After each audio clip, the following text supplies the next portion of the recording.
Hello, everyone. I'm Liz Koch. I'm the producer of the Brooklyn Book Festival, and I wanted to welcome you today. And we're so lucky. We had this amazing day of weather following like some pretty miserable weather in New York City lately. So we hope everybody really enjoys the day and the authors and the programs that we're presenting on all 8 stages. We're now in our 18th year of presenting free literary programming, and we have different ways that you can choose to support the festival if you would like to. We have a sales booth over here. All t-shirt sales and tote sales support our free programming.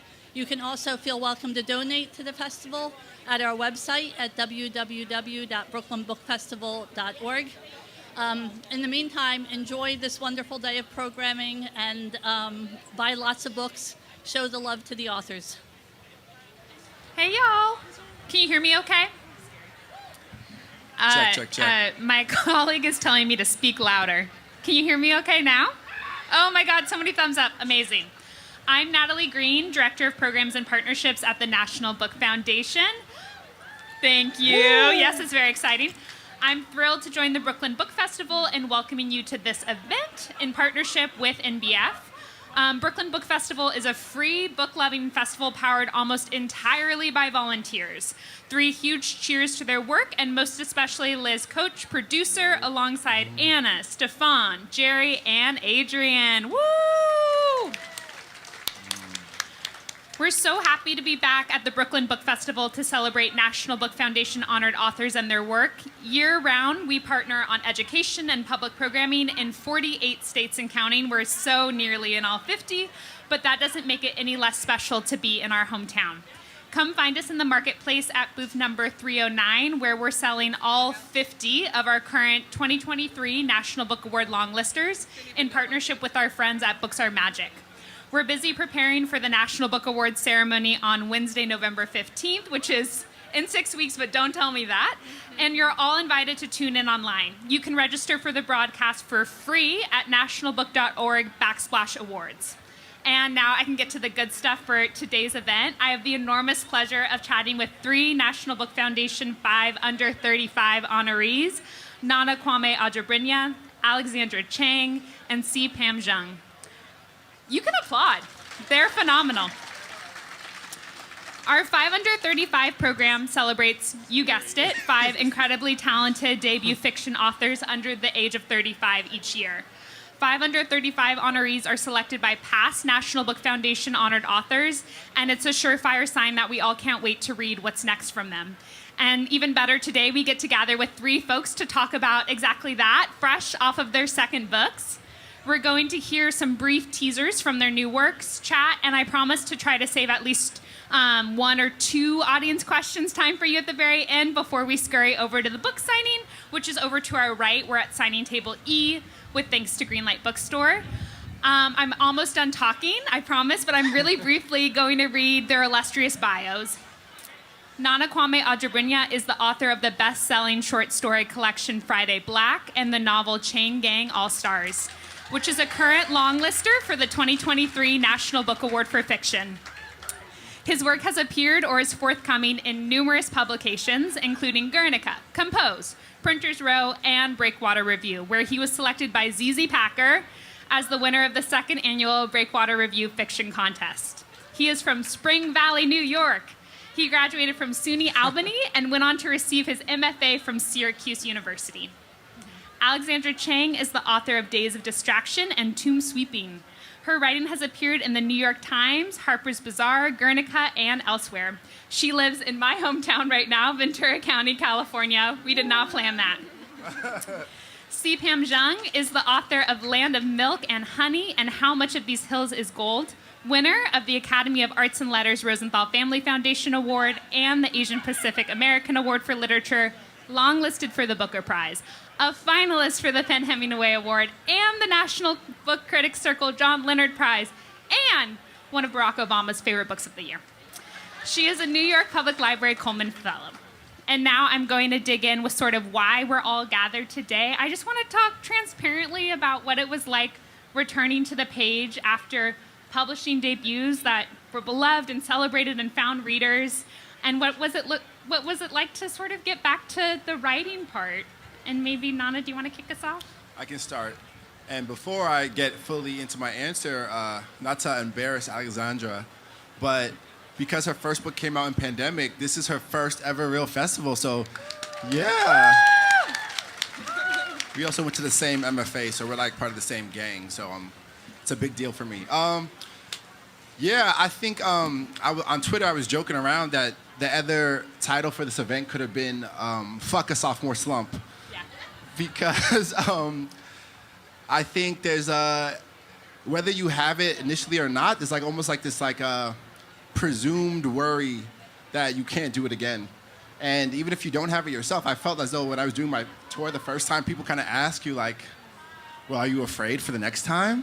Are you stressed out about doing it again? And I was like, well, now, a little, But I think that it's felt good to, because I wrote so much of this pandemic, it kind of became something for me to do. It took me about 7 years, but it became like my sort of like sourdough bread project, And working on something every day during that difficult time made it sort of just like this consistent thing for me that was outside the context of perceived failure or otherwise in the context of the first book. And so I just let it be. But it was very cool to have it out in the world finally, because in the back of your mind, there is that fear, that stress that maybe I, won't be able to do it again or something. Because it's a crazy thing to do, to write a book at all. I think it's so crazy to publish one book, and y'all already did too, so. It's nuts. Alexandra, do you want to go? So I think my experience is slightly different because I did write half of the book before the first book came out. So my second book is a collection of stories, and a bunch of them are older. I think the oldest one I wrote 9 years ago, and I think returning to the page both to edit these older stories and to write new stories after the first book, I felt like just like a different person. Not only because the first book changed me, but because the years of time that had passed changed who I am as a person and as a writer. So definitely can relate to like the fear and the anxiety of putting a second book out, because that first book, there's so much unknown. You don't know anything about the publishing process. You don't know anything about what's to come. With the second book, you've had that experience, and that is, for me at least, it felt almost like a little bit of a burden to know what was going to come and have more of that fear. But like Nana said, that's at the back of your mind, and returning to the page is like, I don't know, having that personal relationship again with your writing and having to put all of that external stuff out of mind. I think I just had to train myself to be a writer again after the first book. Yeah. And Pam, is this freshest for you? Pam launched last week and is here with us. Oh my God. Okay, can everyone hear me? Is this okay? Yeah, thank you all for being here in Brooklyn with us. For me, I think the best piece of writing advice I ever got, and one I thought about a lot when working on the second book, was write as if the world has ended and everyone you know and love is dead, which sounds like horrifically depressing, but actually I feel like that's the kind of privacy that I need to have when I'm writing a book and creating an entire world. And so I think that, what's kind of both strange and delightful about having one book out is when it is successful and praised, as I think all of our books were, right? There's a little bit of a fear that jumps into my heart that, oh, is this all I can do? And so for me, my second book ended up being very different and very sort of like internal and of the body, because I was really interested in seeing if I could do something else. I think that more than anything for me, writing as a career is about not being bored. It's about finding whatever that source of joy is internally and just pursuing it. It's been fun to see how that has changed. And as I work on, other books, to think about what I very much respond to what Alexandra said about being a different person, and just being like, who am I right now and what am I interested in at this moment? Oh, I love that. Nana, do you want to do us the honors of Fuck the Sophomore Slump and read us some of your novel? Absolutely. I really like what Pam just said about like not being bored, and I love one of the cool things about the second time around is the work doesn't let you like find itself do the same tricks you used the first time, you know. So you're almost forced to be a different person or have a better eye or a different eye, and so it's one of the really fun things about this whole writing thing. Actually, I'm gonna read from the middle of my new book. It's a chapter from the point of view of someone who's spent some time or is in the middle of spending time in solitary confinement.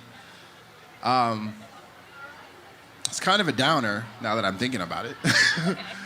But then so is my entire writing career. Like everything I've ever written is sort of a downer, so. This chapter is called Simon Craft. I'm not gonna read the whole thing, but I'll read a piece of it. There's a bed and a shit tin. Dark in here most of the day, but they glow in my brain. The hole is black. I only see when the door opens. The door opens one time a day. I sit, sleep, sing, flex, breathe, stretch, shake, cough, shit here. Here is where I come apart. 100 days ago, they started to kill me again. I've died so many times. Now I must be unkillable. I am the undying. It's a hard, wonderful life. 117 days ago, a man didn't like me. I killed a man 117 days ago. They threw me in. Don't ever count, but you have to count. Nothing lasts in the hole in hell, but to pass the time before whatever is next, I lick the floor and taste my own sweat. This body can't be killed. This body is stronger than it was before. I press the earth down every morning. I press it down first 200 times. Now, I press it down more times than I can count. I can't do many numbers anymore. I count to 24, and it's hard for me to remember what comes next. So I start again. Do it again. Do it again. It's hard for me to think of words that start with the letter J. You never know what will leave. Justice. I'm still here. Jelly. And in that chapter, there's just a little footnote that says solitary confinement has been consistently found nationally and internationally to induce anxiety, paranoia, hallucinations, depression, panic attacks, memory loss, and other cognitive defects. Thanks, guys. Appreciate it. Thanks, Nana. So this is in no way a spoiler, but I think something that connects all three of these works is they deal in different ways with the idea of dystopia, even if that's caused by very literally what's happening in our present day or in a near future, be it imagined or real. So I wanted to talk a little bit about this idea that dystopic fiction used to be sort of almost like a subgenre, and now sort of to the point of Pam's writing advice, now that we're approaching the end of the world in a whole bunch of different ways, like how do you think about dystopic writing or dystopia within your fiction? Pam, do you want to kick us off this time? Yeah, it's really interesting because speaking of the internal process of writing and the external process of putting a book out in the world, I don't know about you two, but genre labels are not something I think of when I'm writing. I'm just writing what feels alive to me at the moment. And it has been interesting to see these labels of dystopia or speculative fiction or whatnot put on my work. And I do think that there is this question to me right now today in contemporary literature of like, what does it even mean to be speculative fiction or dystopia? Because I think like what is happening today is so often outside the realm of imagination or just like so far at the edge that I think what dystopic fiction can help us do is it might take us like one half step beyond what's happening today. And through that distance, we are able to see how messed up the systems we currently live in are. Sort of, it causes, because I think when a mild dystopia is the water that we sort of swim in every day. You need that kind of distance. You need to say, wait, if this is the path we're heading on, and it might get this bad one day, what when we look at the world that we're currently in? Did you say mild dystopia? Mild dystopia. I love that. I'm gonna put that on a T-shirt. That's so good. Everything Pam said, 100% for me. I also write, and I don't really think much of genre labels, and I'm not even aware of them, to be honest. The first time I saw the word speculative, which I know now because I see it so much, but it was in a review for something of mine, Yeah.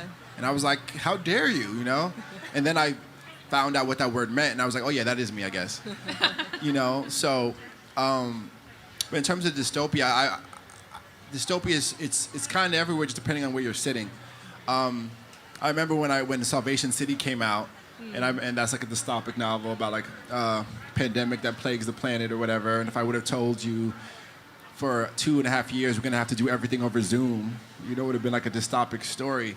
And let alone all the different various injustices that we see at every turn of our current civilization. I think that working in what people identify as dystopia means that we're paying particular attention to like the suffering that is avoidable, and reminding us that we can do better in these things that we sort of take for granted, whether it be in sort of climate things, or in my case, I was speaking a lot about the prison industrial complex, which is a great exporter of suffering, but reminding us that this great suffering is here right now, as opposed to like there's something far off in the future. And I feel like we're all sort of interested in doing that kind of thing. Yeah. I do think my work tends to take place in the now. So the now of mild dystopia is definitely what I'm interested in capturing. I do like what Nana and Pam are both saying. We live in a dystopic society. We have so many, I don't know, social harms that are in the world. And for me in fiction, what's important is capturing how these forces affect individual people. And a lot of my fiction is about ordinary people who are living very ordinary lives, who are struggling because of something outside of their control, whether that's technologically based, whether that's something based off of their own background, who they are as a person, their class, their gender, their race. So I don't usually think of my fiction as dystopic. If we are classifying things as genre, I think of it just as capturing the very real pain that all of us live through. Do you want to read for us some of the pain? Yeah. So I Or am the happy going... things, if you want. No, it's dark. I don't think there's not much happy stuff. I mean, I was Same. at a recent event and somebody commented like, "Oh, your characters deal with so much disappointment and so much loss. Like, how do they escape disappointment?" And I was like, I don't know.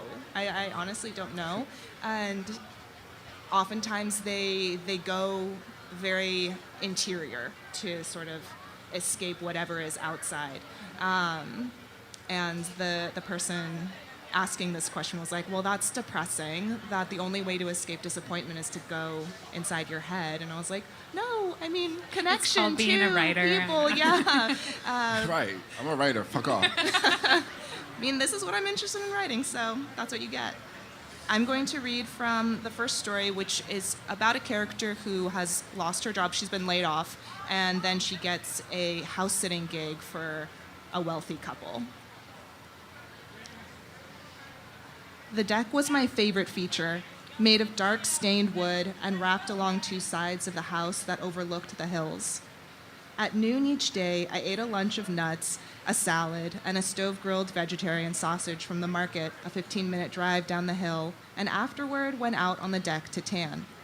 I made sure to apply the owner's tanning oil each time. I'd lie flat and still as a corpse in a bikini on the chaise longue, as the owners had called it, sometimes topless, sometimes occupied with a book pulled from the home's shelves. I'd turn my body a dozen times, imagining myself slowly cooking like an animal on a spit. I pretended this would be my life forever. Sometimes as I lay there, I felt as though I were dissolving, what distinguished my body from its surroundings melting away. Occasionally, the sensation frightened me, but most of the time I was relieved. I wouldn't matter anymore. I would no longer be matter. Always the feeling would pass, and I would return to my body and its boundaries. When I was done each day, I would take a photo of myself against one of the house's exterior walls, lines of sweat visible on my face. The house was the color of my skin, or close enough, a mauvey pink with undertones of brown. I wanted to document my progress of blending in. And on there. Thank you. And I'm a total nerd, so the story's called Unknown by Unknown. Ooh.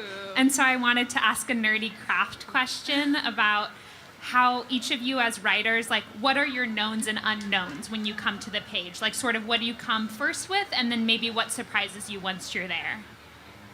Alexandra, do you want to kick us off? For me, I go to the page really wanting not to know what's going to happen. A lot of the pleasure of writing is discovery and not knowing where a sentence is going to lead, where a story is going to go. So oftentimes I'll have a voice or a line of dialogue or just like an idea of a scene. Like this story did start with this image of a woman tanning on this deck, and I didn't know what was going to happen. And if, as you've read the story, it takes like a dark turn into horror, and that for me is the fun. Yeah, I really don't want to know where a story is going to lead. Nana, what about for you? I agree that I try my best to let the story and the characters in particular let me know where it's going to go. But what I usually have is like a general premise, like a situation or like a sort of context that's usually not super fun, and like kind of pressing down on my characters, putting pressure on them. And I always tell my students, like, they'd be like, oh, I want to write a story with like dragons and, lactose intolerant ghosts or something. And I'm like, great, and whatever they say, because that's not really where the story comes from. It's just like in the execution and what happens out of that premise. But I usually have something like that premise, and sometimes that idea or like the situation or the context will be stewing in my mind for like often years. But I don't feel like I go into the page until I have what is known to me is like the voice or thought structures of a person who has lived in that context for a long time. So if I have the idea of like how would it sound if I have a story in my first book where every day ends in a nuclear annihilation, right? So someone who's died over and over and over and over again and also has a lot of power, what would she sound like? What would it be like? What would she see? What would she value? And I don't know everything about her, but I have like a general sense of like the way she sees things, and that helps me. That's sort of the known part that starts to like is like the first spark to get the fuse going. It's a good question. Pam, do you like surprises? Oh, I love surprises. I think we all do. I start with an image and a voice and urgency, some kind of emotional urgency, which often means that a character is starting at a moment of crisis. But something I've realized and kind of learned in writing my second book is what I also need at the beginning of a project is a sense of love. Like, what does this character love? If there are stakes, if there's crisis, what is driving them? What are they wanting? What is the other thing that they're imagining that sort of keeps them going? And so I will say that, yes, all our fictions have some form of mill dystopia, but I would say that, certainly in Nana's and Alexandra's and my own work, there's also a lot of love and beauty, and it's sort of, I think that is one of the most urgent questions of living in a dystopia is how do you continue to orient yourself towards beauty and joy, even if in a small way, right? Because when you sort of read headlines or you read the premise of our world, it all sounds so grim and depressing. But most of us in our lives, we have something that keeps us going. We have something that we're still sort of anchoring in. I love that so much. And Pam actually stole a question from my paper, which is Sorry. embarrassing just for me. But we'll circle back to that after. Pam, can you read us some of your beautiful novel? Sure, sorry to steal a question. I love it. I promise we didn't coordinate this ahead of time. So my novel takes place in a world in which a smog has descended and killed the majority of food crops. And so the nature of food for most people on Earth is pretty grim. They're all eating this kind of like Soylent-esque meal replacement. And my book is about an American chef exiled in Europe who ends up taking this mysterious job on a mountaintop community of the uber wealthy where crops and animals are abundant. And so this is a scene where she first enters the kitchen on the mountaintop. I spotted a box behind the kitchen door. Impressed me, this note said. Inside were flour, vanilla, eggs. I'd expected a test, of course. A textbook omelet or a flawless consommé to prove the French training the job demanded. Pastry, no. Giddiness abandoned me as I unpacked baking soda, sugar, milk. Even the voluptuousness of the butter couldn't distract from thoughts of my spotty experience in patisserie, and the precarity of my work visa, and what would happen where I turned away. And then I was no longer thinking, because at the bottom of the box I touched something as warm as skin, as yielding as a woman's inner thigh. Strawberries. Amen, I heard myself say, wet-mouthed. I was surprised my breath didn't smudge the air. Red, that color of desire. I began again and said the whole prayer, Our Father through daily bread. Not my words. They belonged to a pastry chef I'd loved, a lapsed Catholic who rediscovered his faith each morning as he fingered the day's shipment of fruit, and forgot it anew each afternoon as we fucked among the butter and jam. He was the first to take seriously my appetites, my ambitions. He never stored a strawberry cold. Close to the stem, he said, closest to the earth, their perfume is complex, not sugar. Closer to flesh, the flesh of a loved one. Not sanitized, not anodyne, but full of many waters. Strawberries in spring, strawberries in musk, strawberries in sex flooded back as I crushed my tongue to sugar. I'd come to that country hardly daring for bitter green, and here, now, this rupturing sweetness. I couldn't remember what hour it was, how many time zones I'd crossed, when I'd last eaten. For years I'd fed, survived, swallowed my portions of gray. But had I hungered for pleasure?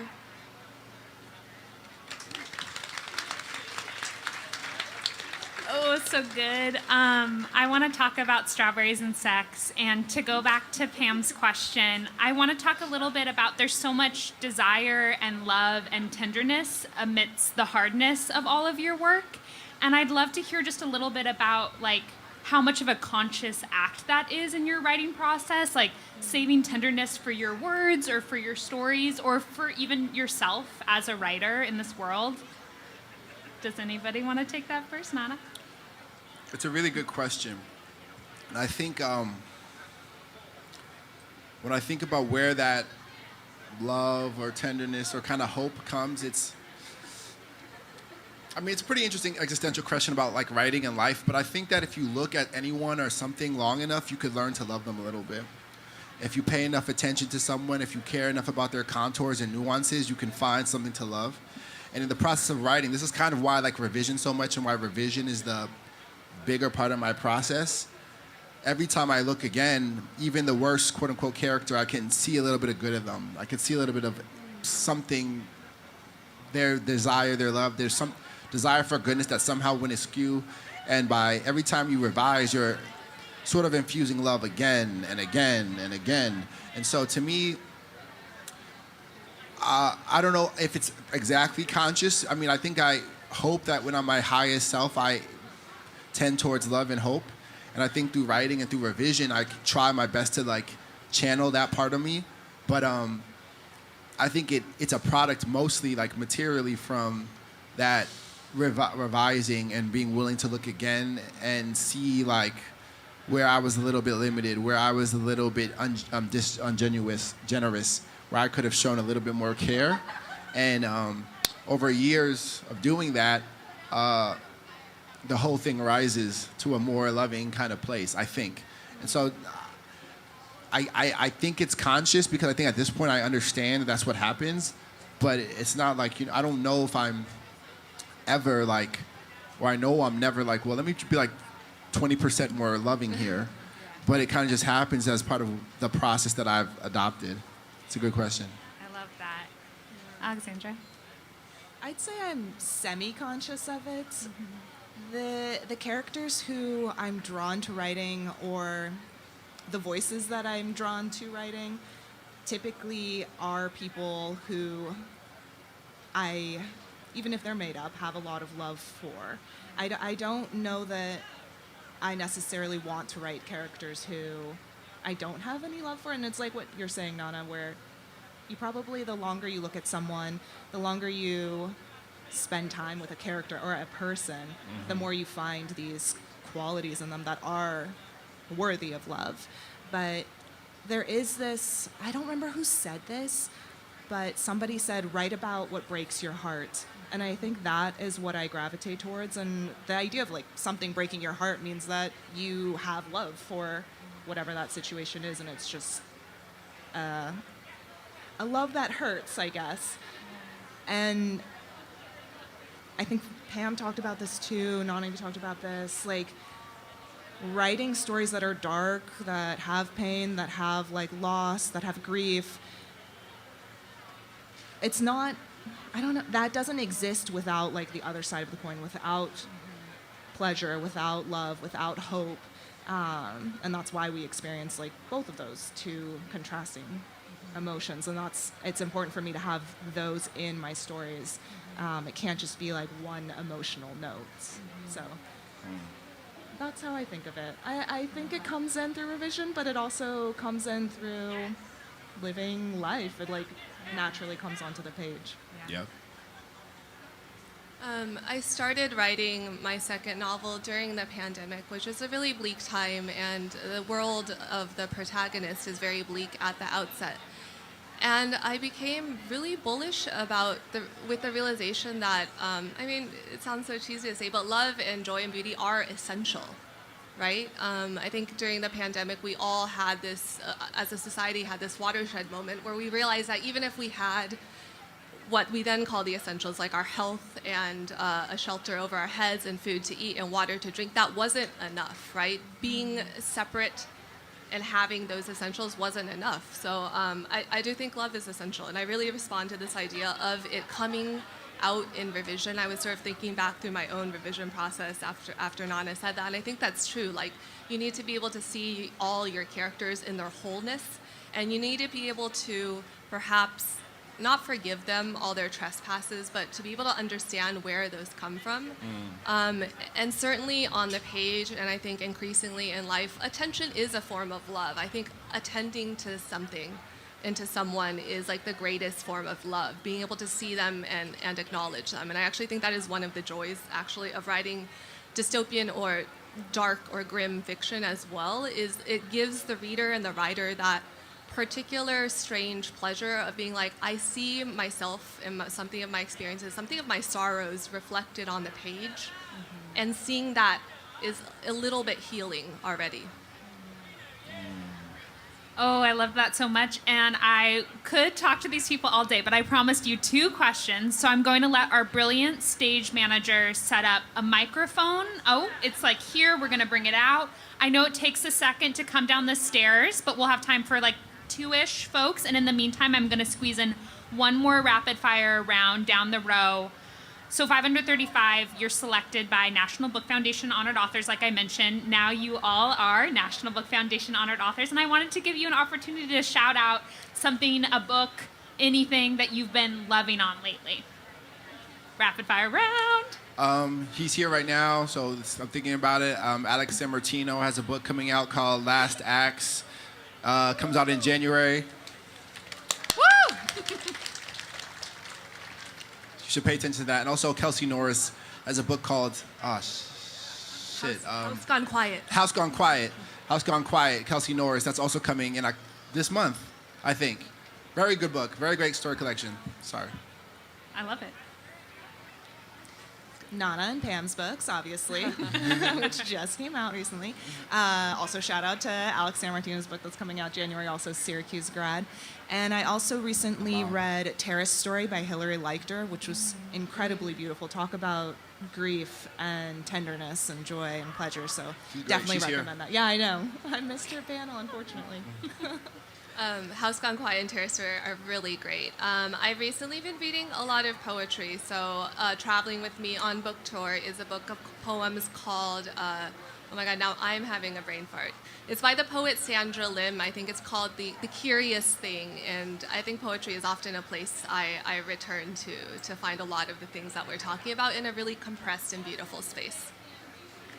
I will happily keep filling this time because I adore all these books, but this microphone is right here for your audience questions, and you do need to speak them into the microphone just because we're recording and we want to make sure we can hear you. Does anybody have one? Who wants to be that cool person? I know you have to be a little brave because you have to step literally in front of us and everybody, You have to be extremely brave and impressive. but you get to talk to these folks. You just want me to keep going? Okay. Yeah. Someone. Oh, I see a hand. Oh, this is so exciting. What a cool, brave person. Yay! We're so excited for your question. Hi, Hey. my name's Abby. I was wondering, how do you write on the days where the words aren't coming? Just in case everybody couldn't hear that, how do you write on the days when the words aren't coming? A beautiful prose poem. I don't. Great. Yeah. Yeah. I don't write. I go on walks with my dog. I stare at my cats for like half an hour or more. I watch TV and I just do other things. And I've gone through phases where I won't write for a while and I get anxious about it and nervous and frustrated. But I have gotten to a place in my life where I know it will come back and I just have to trust that the writing will return to me and I will return to the writing. I think that it depends on like where you're at in the process. Like say you're working on a project and I think that building routine can help. I was never like a routine-based writer. I was very like binge writer kind of thing. But for this last book, I was like, wake up, meditate, go to the gym, go do either 2 hours or 1,000 words. Eat after that, and I did that so many times. The thing I've been saying, it sounds like a joke, but it's real. I would get to like 950 words and my mouth would start watering because it was so like built into my like process. But I think that when the words won't come, as Alexandra said, you have to like take some pressure off of that because the writing can be a lot of things. Sometimes it's just being in the world, paying attention, being really present where you are. I think that also interrogating like what feels like the block is also writing, you know? Oftentimes when people talk about states when they can't write out, they might use the word writer's block. They're sort of letting the editorial eye or voice become louder than that creative, fun, explorative person. And so sometimes it's just about, just write a sentence, have fun with it, whatever. And allowing that room for play, maybe, like that room for just, it doesn't have to be amazing, trusting revision. So for me, when I'm stuck, I'm trying to build up to that routine, because once I have the routine, it gets a lot easier, actually. I'll try to read something I love, like really love, and you know how that feels. That almost always sparks something. A lot of times it's poetry, actually, but something that you really love. Write a sentence that interests you, or try to write a sentence that feels fun. Doesn't even have to be like narratively connected to what you're working on. Just write something that feels interesting in terms of language. Sometimes that helps. And also, if you really can, it's okay, you know. Be nice to yourself about it. I also don't write when I really don't want to write, and when I feel that the well is depleted and I need to go fill it in other ways, because I'm with like Alexandra in that everything is writing. Walking is writing, having a conversation with someone you love is writing, absorbing something of the world so that you can put it back on the page is definitely writing. But also on the note of interrogating why, I think that's a really important instinct to develop, because when I'm teaching, I think what I've realized is oftentimes in my students' blockages and in my own blockages, sometimes what's actually happening is you're not really not wanting to write. what you're doing is, what you're actually feeling is a reluctance to write what you think you should be doing next. Yes. It might be because Yes. you're like, and it might actually be that you shouldn't be writing that anymore. If you've gone to a place where you're like, I'm bored and it feels like stifling and it feels like dull to like write the next scene where they make up after the fight, maybe you don't want to write that scene. Maybe you want to do something different. Maybe you want to erase the scene before. I think that the idea of finding what is exciting and not knowing and trying to bring that to the page is really important if you are feeling blocked. Word. Here I go. I'm asking another question because I don't see. Oh, I see somebody brave. Are you going to make your way to the microphone for us? Oh, a hero! Da, da, Yay! da, da, da, da, Wow, this da, da. audience is It's like so Price is supportive. Right. It's amazing. I love it. Hi. All of you talked about kind of how you're different people now from when you began writing. And I was curious, as you age, are the things that are important to you different, and how does that show up in your writing? Could everybody hear that one? Okay, cool. I think it's I feel like I'm trying to like think of a concise version. But yeah, as you grow, so much changes. But to me, the biggest like change, or the thing I've noticed the most, is like when I first started, there's a very like, I'm sad and look at me. And just me, you know, and like my life is hard, and I am the one who has this anxiety, and it's very special in particular. And then as I sort of continued writing, it starts becoming sort of depersonalized. Even as I get more, as I started interrogating my own thing even more, I start seeing like, wait, this is like some of my issues that I think are just me are actually like products of systemic problems, but also like the absence of community problems.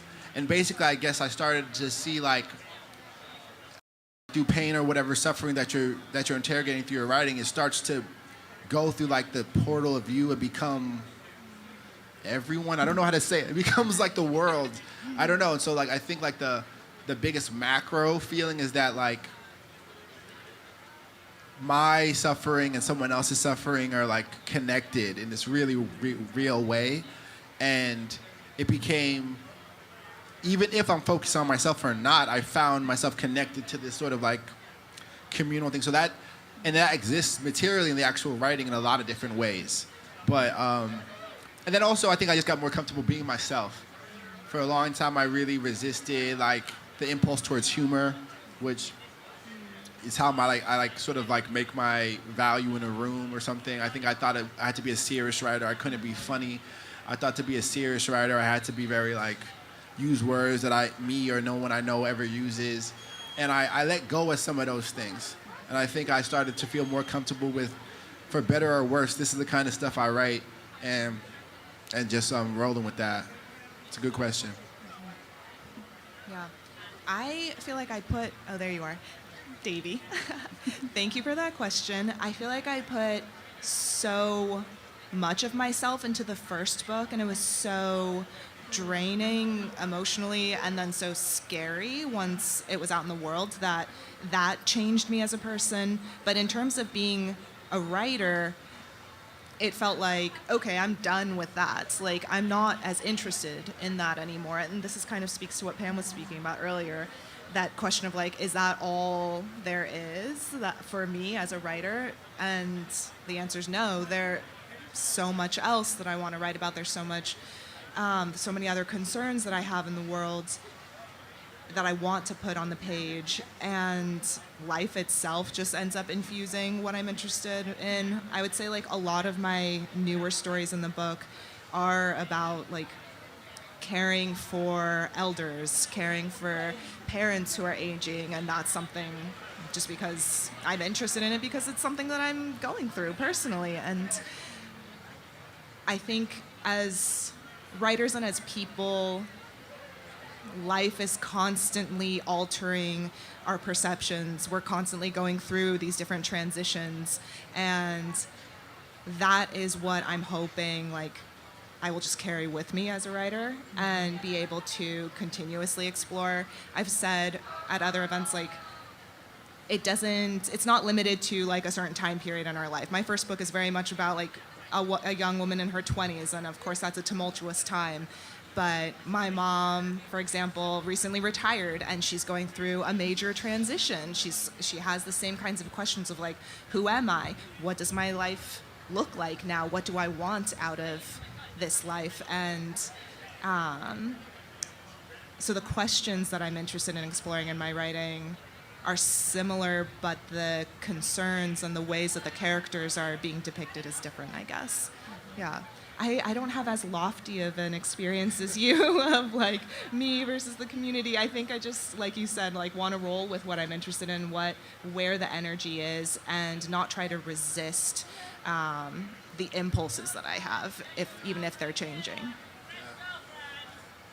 I felt very attacked by Nana's depiction of a younger writer. It's like, I'm so special, look at me. I think that's something I've definitely like grown past. I think that increasingly when I get to the page, my ego goes somewhere else. Like the best feeling when writing is when you disappear and you're just like in the flow of the words and that character and that experience. And so as I sort of like open myself up to those channels of emotion, I think what's happened is I've become a lot more earnest and a lot less afraid of sentimentality on the page. I think that as a younger writer, and I think I see this in many like younger writers, this kind of immature stance of needing to be smarter than the rest of the world, needing to see things more sharply, and needing to have like almost like a cynical special take on the way things are, right? But especially in my second novel, just on that discussion topic of like sort of writing love on the page, I'm less afraid. Like if this is a scene that has a lot of emotion, I'm going to sit there and I'm going to dwell on it. And yes, maybe there's a risk that someone may find that extremely cheesy or cliched, but I don't want to be afraid of that. I don't think that's something you can have in your head when you're writing. Amazing. So I think that's what it is. It's just like, no egos, guys. That guy could also be up here on center stage. So this earnestness, I think, is the thing that I've seen change the most. Okay, I loved the skateboarder so much because I want to do one more rapid fire round around play, which I think was this beautiful idea that came up from the first audience question. And all of these books sort of delve really deeply and beautifully and strangely into specific topics, whether it be like nanny cams or delicious food or not delicious, like gray spongy food or reality TV shows. And I just want to talk about like, what was your favorite research rabbit hole that you embarked upon for this most recent book? Or maybe a new research hole from a new project you're working on. I don't know. Nana? I started looking, this is not for this project, I started looking up all the nocturnal animals in Australia, and they have the weirdest fucking names, you guys. I'm not even going to say them, they're so ridiculous. Just Google like nocturnal animals in Australia and start reading, and you will start laughing.